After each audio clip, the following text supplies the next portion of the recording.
Welcome to Charlie's Chilling Creepypasta. I'm Charlie, your guide through chilling tales that blur the line between reality and the unknown. Join me as we explore the eerie, the enigmatic, and the unexplained. Ready to journey into the mysterious? Let's begin.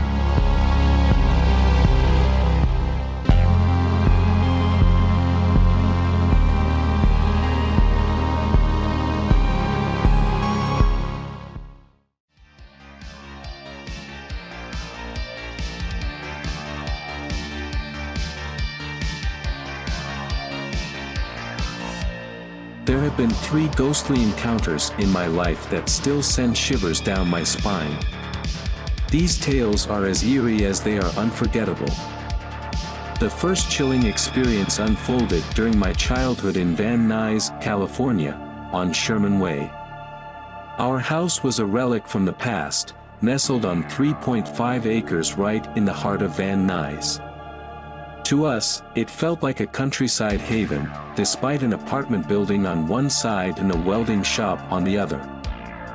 The property held an enchanting orchard, grapevines, a canopy of trees, and remnants of old farm buildings.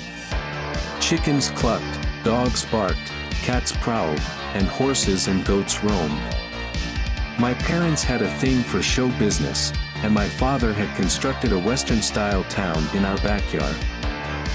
They, along with like-minded family and friends, organized charity events and shows for handicapped children.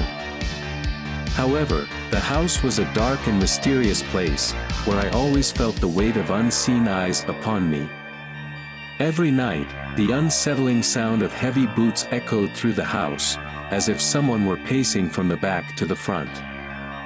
The footsteps moved from the rear, through the dining room, kitchen, into the parlor, and across the living room, resonating on the hardwood floors.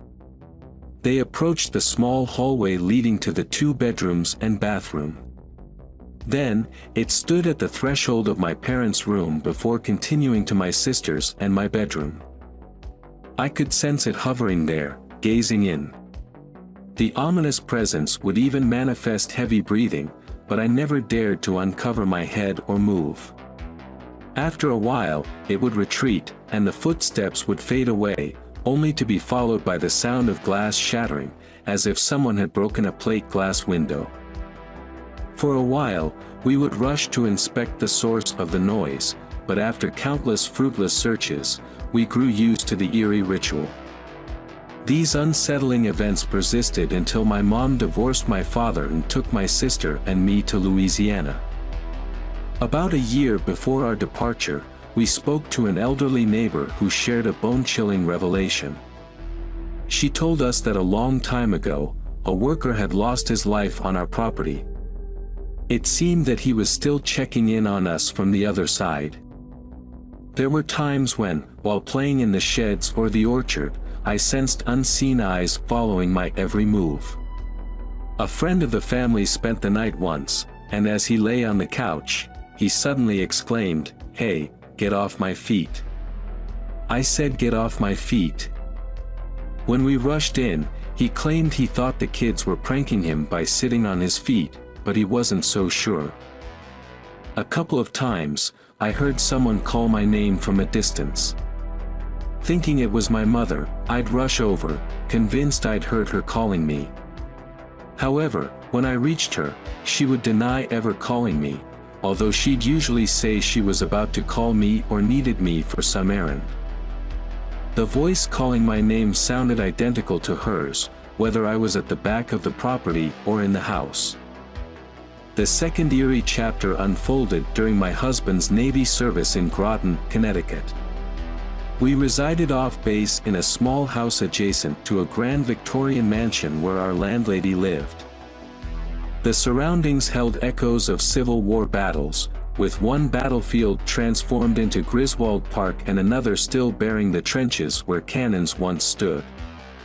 In the middle of a field, an iron fence surrounded a marker commemorating the general who had lost his life in that very spot.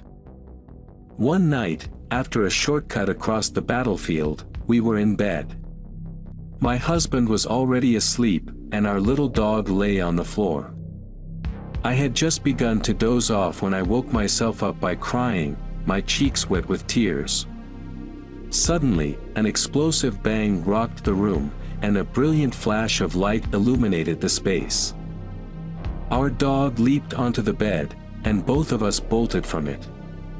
I rushed to the window, suspecting a car backfiring, but there were no cars, no headlights or taillights flickering down the street. It rattled us, and we eventually returned to bed, with our anxious dog refusing to leave our side. However, strange occurrences soon began targeting me. Every morning, after seeing my husband off to the base, would return to bed, fighting to stay awake but finding myself unable to move. I longed to sleep, but an inexplicable fear held me back, as if I knew that once I did, I'd never wake up. This phenomenon occurred consistently in the early hours but never when my husband was at home. The last time it happened before our move was particularly unsettling. I had packed some boxes, and my husband was at the base arranging his transfer. I picked up a book and felt tired, so I set it on the little fridge. I closed my eyes but found myself slipping into the same nightmarish state. I could partially open my eyes and saw a swirling circle on the wall opposite my bed. It felt as though I was being drawn toward it, and I knew that if I gave in, I'd be lost. Panic-stricken, I fought to move, to wake up, but nothing worked. Just as I thought I would succumb, a deafening slam rang out from the kitchen, snapping me from the trance. I sprang from the bed and dashed to the kitchen, finding the book I'd set on top of the fridge flung against the wall. It felt as though something had intervened to save me that day. I shared this eerie encounter with my husband, and we hastily packed our belongings, departing ahead of schedule, even though we planned to stay the night and leave the following morning. The third and final chapter occurred during a brief separation from my husband. I moved into a modest two-bedroom apartment, and it wasn't long before strange events began to transpire. As I sat in the second bedroom where my computer was kept, chatting with friends and writing emails after work, the lights flickered and the door started to close on its own. At first, I dismissed it as needing new light bulbs and chalked it up to a draft caused by the air conditioning. Yet, even after replacing the light bulbs and checking the fan, the eerie phenomena persisted. The lights in that room would flicker while the doors slowly shut, never affecting lights in other parts of the apartment. I had my landlord inspect the fixtures, which were ceiling fan-style lights. He replaced the bulbs, but it made no difference. Then, one night, I decided to ensure the air conditioning was turned off and checked the bulbs. The inexplicable occurrences continued. The lights flickered, and the door commenced its slow closure. Frustrated, I rose and confronted the unseen presence. "If someone is here," I said, "stop this." Curiously, I lived across the street from a cemetery, so I couldn't help but wonder if the entity was a visitor. This continued for an entire year, night after night. In my mind, I always envisioned a man in a black suit, although I couldn't explain why. Then, one evening, my 2-year-old grandson was with me in the room as I was writing an email to my sister. The eerie phenomena began, and my grandson, who was playing with his toys on the floor, suddenly grew terrified. He pointed and babbled, conveying his fear even though I couldn't understand his words. He trembled and tried to crawl over my shoulder to escape whatever he saw. I finally understood he was saying, "Man." Something inside me snapped, and I shouted, "Look! I don't know who you are, but you're scaring my grandson, and I won't tolerate it. Go away." My grandson stopped trembling, looked toward the living room, and said, "Man gone."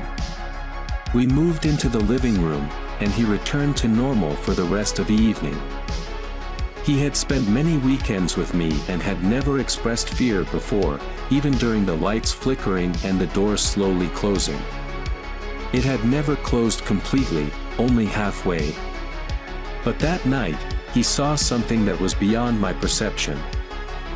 The following night, with my grandson at his own home, the eerie occurrences resumed. I confronted the presence, declaring that it must leave if it had a message or needed assistance crossing over. Strangely, I felt no fear. Remarkably, the eerie happenings ceased during my last 2 months in that apartment. My husband and I eventually reconciled, and we've been together ever since. Since those encounters, I've had no further paranormal experiences, except for one unsettling incident at my workplace, an early childhood program. We took our class on a field trip to the local police department. As we stood near 2 cells used to hold prisoners temporarily, I felt a sudden wave of dizziness and suffocation. The room seemed heavy with the emotions of past inmates who had been frightened and in trouble. I grew nauseous and shaky, prompting a fellow teacher to remark, "Oh my! You're as pale as a sheet." The police officer confirmed that the cells were now used for storage because a few years ago, someone had hung themselves in one of them. I nearly vomited. Once we stepped outside, the weight lifted, and I could breathe freely again. These are my true stories, and they serve as a constant reminder of the eerie mysteries that exist beyond our understanding.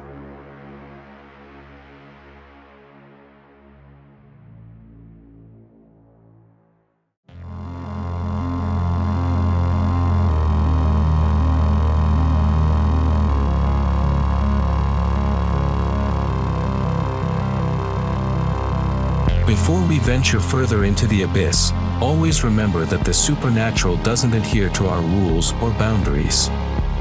The next enigma could be lurking just around the corner. If you've got a haunting story that demands to be heard, don't keep it to yourself. Share it with us, and let's keep the tales of the unknown alive.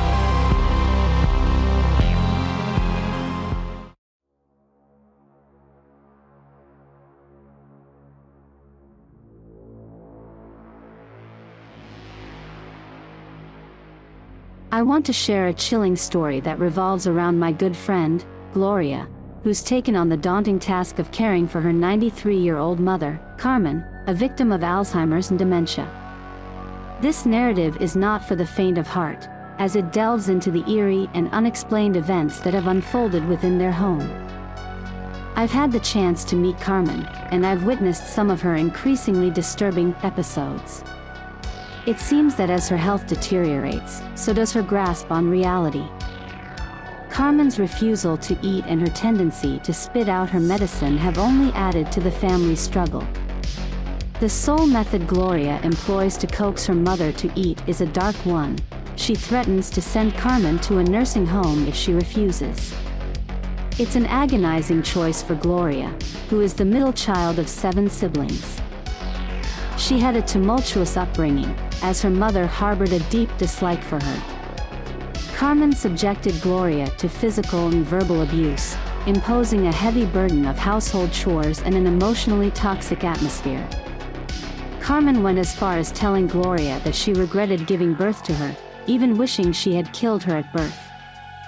The cruelty reached its peak when Carmen kicked a 15-year-old Gloria out of their house, forcing her into the night, declaring that she was dead to her mother. Over the years, their contact became sporadic, with only rare interactions. However, about 4 years ago, Carmen fell and needed a hip replacement surgery. Following the operation, doctors delivered a harsh verdict. Carmen could no longer live independently, and her children needed to decide her fate. When asked to take her in, none of Carmen's other siblings were willing to make the sacrifice, citing lack of time and space. Desperate and heartbroken, Carmen implored Gloria to take her in, her eyes filled with a plea for a second chance. A part of Gloria hoped they could reconcile, burying the hatchet and forging a new relationship. However, those hopes were quickly dashed. Carmen remains bitter and cruel, reserving her kindness for moments when she needs something. A year after Carmen moved in with Gloria, she received her own devastating diagnosis of Alzheimer's. This only exacerbated their strained relationship, as Carmen's verbal assaults on Gloria escalated. Yet, the true eeriness of this tale emerges from Carmen's claims that her room is invaded by nighttime visitors. She often rushes to Gloria, distressed, insisting that people enter her bedroom, talk loudly, and deprive her of sleep. In her accusations, Carmen even targets Gloria, demanding to know where she's hiding these intruders. These surreal experiences take a particularly bizarre turn when Carmen describes a little girl, around 5 years old, dressed in a blue outfit with ponytails. This child stands by her bed, staring at Carmen, giggling in response to her questions. Whenever Carmen attempts to approach, the child dashes away, seeking refuge behind furniture or in the closet, all while laughing. During the dark hours, Carmen storms into Gloria's room, accusing her of hosting sinister figures. She's convinced that a man, whom she believes Gloria has hired to kill her, is behind the conspiracy. Gloria has sought answers from Carmen's doctors, who attribute these hallucinations to her advanced dementia. I frequently talk to Gloria, and she shares her mother's latest antics with me.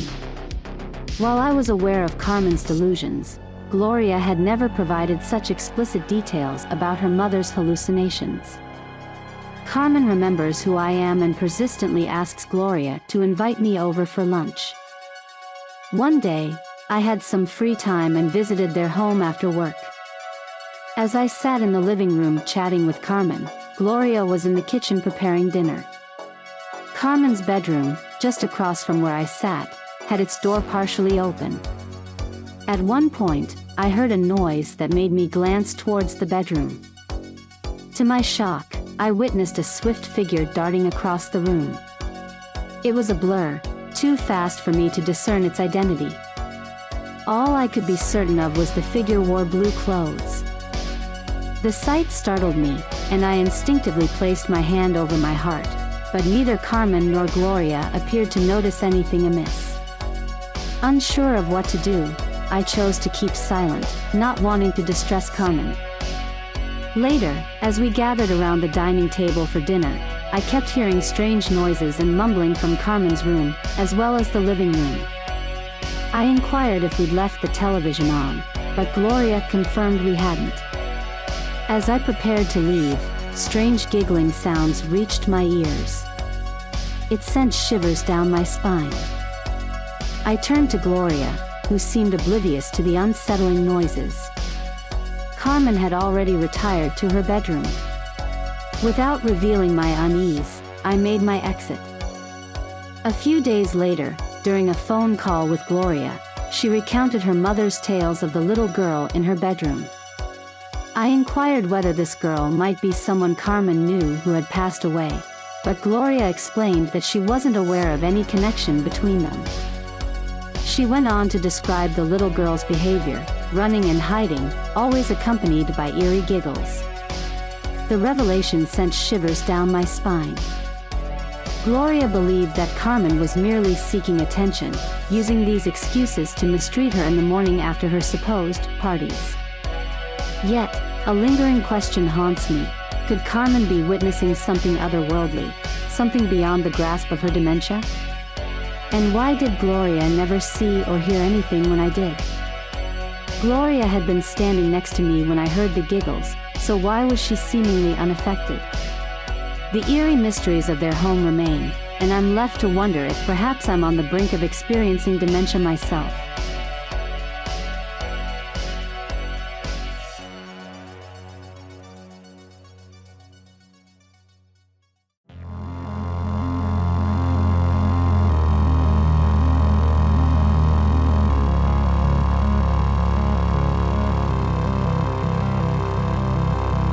In this realm of chilling tales, the barriers between fiction and reality are thin. So, whether you've encountered the unknown or have a spine-tingling legend to share, don't hesitate.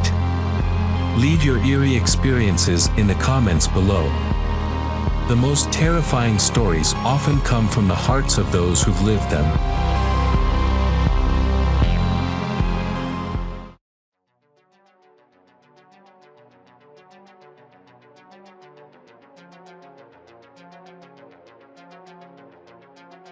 On my birthday back in 2019, September 5th, my girlfriend and I embarked on a journey to Colorado. We decided to hit the hay around 9:30 p.m., but little did we know that our night was about to take a spine-tingling turn. About 20 minutes after turning off the TV and the lights, neither of us was anywhere near falling asleep when an abrupt and eerie crack echoed from the footboard of our bed. It sent shivers down my spine, as I couldn't ignore the feeling that this was no ordinary occurrence. You see, 3 years prior, I had lived in an apartment where similar unexplained events had unfolded.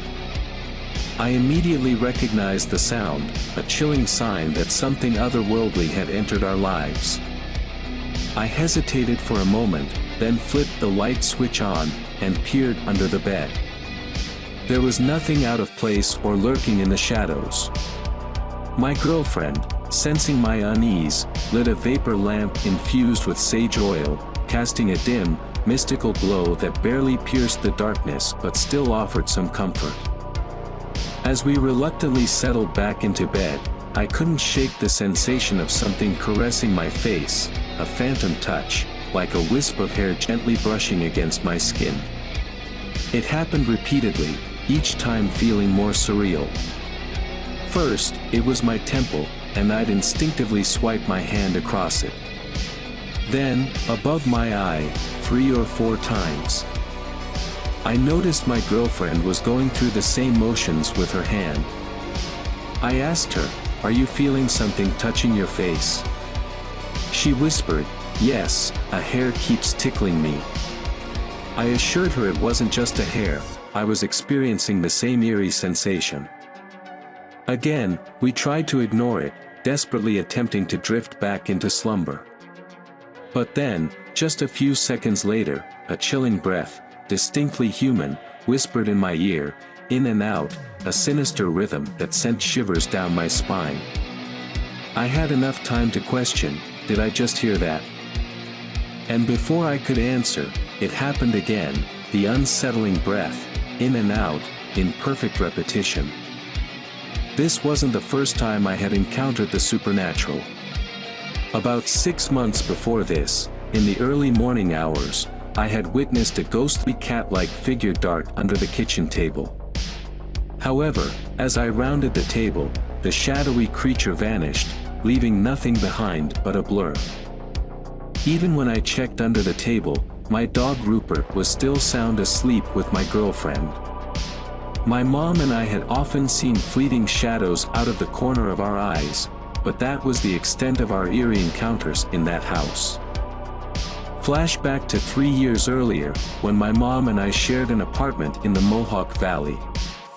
One night, a thunderous crash jolted me awake at either 2 a.m. or 2:30 a.m., it's a bit hazy now.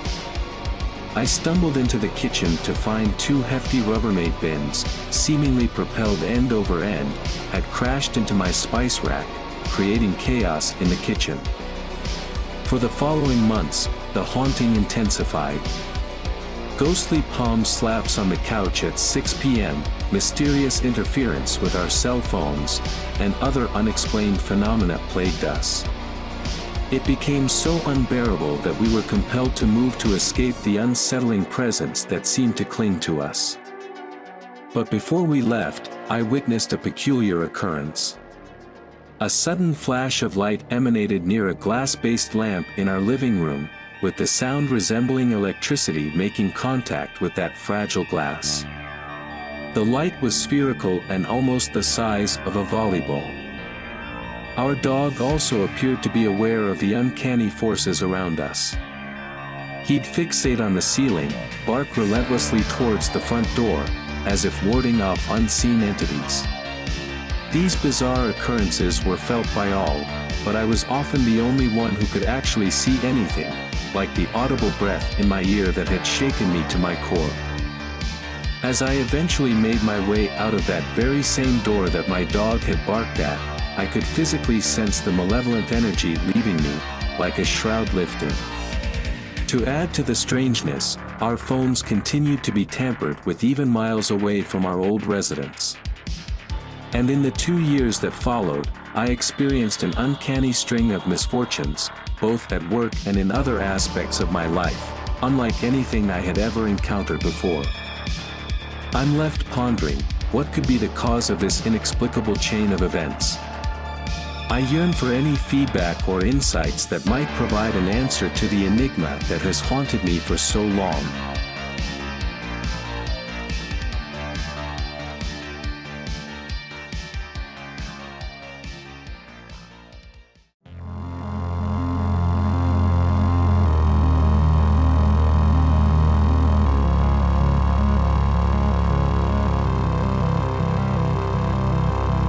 Before we return to our sinister stories, a quick reminder, the line between reality and the supernatural can blur in unexpected ways.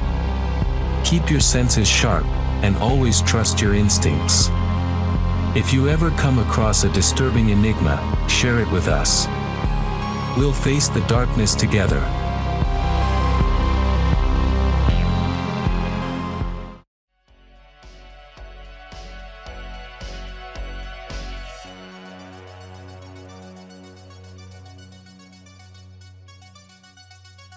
I have a story to share, one that took place in the mysterious realm between our world and the ethereal unknown. Our Earth, it seems, is not just a physical place but a spiritual realm, where the boundaries between planes of energy are thin and permeable. My experiences have gifted me with a heightened sensitivity to these energies, allowing me to perceive the paranormal through all my senses. I am clairvoyant, clairaudient, and clairsentient. These encounters are rarely by choice. They come to me when they will, and my role is to investigate, to find meaning in the enigmatic glimpses of another realm. In the grand tapestry of spirit, I thought I had seen it all, from shades to lights and orbs. The supernatural world appeared to me in countless forms, but when I first watched the movie, The Sixth Sense, I thought that Hollywood had overstated the otherworldly manifestations. Spirits, it seemed, did not appear in the ways depicted in the film. However, I was to learn, and my beliefs were soon shattered. The scene of this eerie tale is rural Putnam County, New York, in the year 2011. But to fully understand the depth of this encounter, you must delve into the murky waters of my own life. 6 years prior, my marriage had imploded with a shattering force, leaving my life in ruins. I had been a stay-at-home parent, a published but not yet degreed writer, and had been away from the workforce for years. Job opportunities were scarce, and the challenges of poverty weighed heavily on me. I lost everything in the upheaval. My ex-husband ceased working, moved in with his partner, and took custody of my younger daughter. My older daughter's life had spiraled into a medical nightmare, battling addiction, which eventually led to heroin. My heart was not merely broken, it was shattered, my life thrust into the dark depths of despair. Separation from my children was a torment from which I would never fully recover. My older daughter's struggle with addiction haunted our family for years, as she was in and out of rehab and hospitals. Hope was my sole ally in these dark times, and it often felt scarce. Poverty, despair, and the isolation of living with my mother and her husband added fuel to the fire. One early autumn day, I sought solace beside a tranquil stream, journal in hand. I couldn't have known that this would be the setting for a life-altering encounter. As I sat by the water, I felt an unsettling presence, and my gaze shifted from the journal to the bridge ahead. A figure was standing there, sending my heart racing. She was unlike any apparition I had seen before. Her form was well-defined, reminiscent of a woman from the 1800s, draped in a Victorian dress with a bustle and bonnet. Her body was milky white and translucent, her ethereal presence both captivating and unnerving. Instinctively, I averted my gaze, hoping she would vanish upon my return. But when I looked again, she remained, lingering longer than I anticipated. This ghostly figure exuded an intensity that unsettled me. I decided to let it go, reminding myself that I was safe. I tucked the experience away as just another entry in my growing list of supernatural encounters, hoping it was a one-time event. A week passed, and I was sitting at the computer, searching for work, when I glanced out the window and saw her again. She was across the lawn, by the bridge, pacing anxiously back and forth. Her presence was filled with an inexplicable urgency, igniting panic within me. What was she trying to convey? Was it a warning, a message of imminent danger? I was consumed by a sense of dread. Desperate for answers, I sought advice from two people who might have insight, but they offered the same advice: ask her what she wants. I took their words to heart and, in the following week, I posed the question to the universe. One evening, within my quarters, she appeared again. This time, her form seemed to straddle the boundary between realms, partially existing within our world and partially outside of it. Her Victorian dress bore a dark red line down the front, a sight that still perplexes me. The line resembled blood but was straight and contained, originating from the midpoint of her body. This encounter was different. She vanished almost as quickly as she had appeared. Perhaps my fear had severed the connection between our worlds. I wasn't afraid of her causing harm, but the anguish and distress she conveyed shook me deeply. It was my first experience of this nature and her third visitation. With nowhere else to turn, I turned to the internet and typed, "White Lady," the first thing that came to my mind. To my astonishment, results appeared. The White Lady had been sighted worldwide, particularly in rural areas. Her presence was most prominent in parts of the United States, Ireland, and Great Britain. The tale had regional variations, as did her appearance in her white gown. The prevailing myth suggested she was a grieving mother seeking her lost daughter, or in some versions, her husband. The common thread was tragic loss, her daughter gone missing, never to return.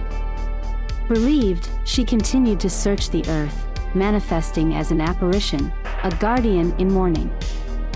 She was often known to be assertive, particularly with men. I chose to keep her presence to myself, not wanting to frighten my mother or her husband. But strange occurrences began to plague the house: flying bowls, near-missed accidents with falling branches, and an unfamiliar, heavy metal marble crashing to the floor. These anomalies could not be explained. The most profound moment came when my younger daughter visited for the weekend. As I prepared to wash up, she pounded on the bathroom door, asking if I was okay, her voice trembling with concern.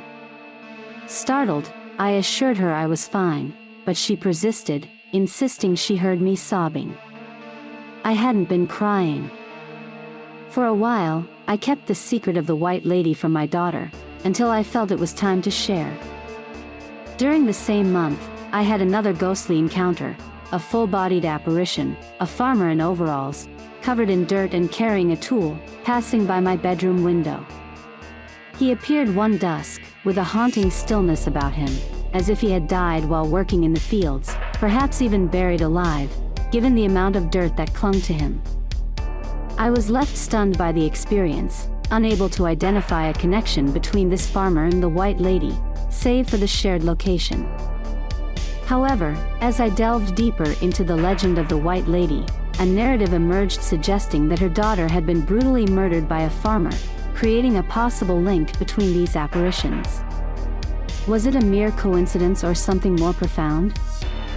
The White Lady possessed a powerful presence, making her intentions known with boldness and purpose. She was more than a mere fleeting specter, she sought to communicate. But the question that haunted me was why she had chosen me as her medium. Could it be to foretell the tragic fate of my missing daughter? A year and a half later, my older daughter tragically passed away at 28, under mysterious circumstances, on the morning she was to be released from the hospital. Perhaps the White Lady is not an individual entity but a collective of countless grieving mothers, their energy and longing intertwining across the world, culminating in her spectral form. Whether she is a guardian of the supernatural or the embodiment of maternal grief remains a mystery, and she continues her ethereal journey upon the Earth's fragile membrane.